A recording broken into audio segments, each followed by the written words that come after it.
Reasoning number சீரீஸில் competitive எக்ஸாமில் கேட்ட ஒரு கொஷின் பார்க்கலாம். கொஷின் மார்க்கில் எந்த நம்பர் வருதுன்னு கண்டுபிடிக்கணும்.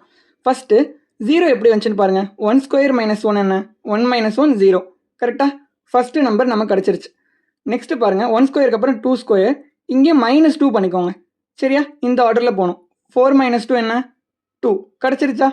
அடுத்தது பாருங்கள், 2 ஸ்கொயருக்கு அப்புறம் 3 ஸ்கொயர், -2க்கு அப்புறம் -1. இந்த ஆர்டர் -1 -2 -1 இப்படி போகணுங்க. 3 ஸ்கொயர் 9 -1 என்ன 8. கிடச்சிருச்சா? நெக்ஸ்ட்டு 3 ஸ்கொயருக்கு அப்புறம் 4 ஸ்கொயர் -2 போடணும். ஏன்னா -1 -2 -1 -2 இந்த ஆர்டரில் சால்வ் பண்ணிட்டுருக்கோம். 16 -2 என்ன? 14 கிடைக்கும். அதுவும் கிடைச்சாச்சு. இப்போ என்ன நம்பர் வரும் அப்படின்னு கண்டுபிடிக்கலாம். 5 ஸ்கொயர், இங்கே -1. கரெக்டா? அப்போது 25 -1 24. நமக்கான ஆன்சர் 24 தான். Option A is the correct answer.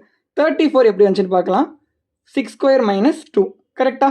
அப்போ 36 -2 நமக்கு 34ன்னு கிடச்சிருச்சு. புரிஞ்சிச்சா? எல்லா நம்பரையும் ஸ்கொயர் பண்ணி -1 -2 ஆர்டரில் போகிறோம். புரிஞ்சிருந்தா ஒரு ஃபாலோ பண்ணிக்கோங்க.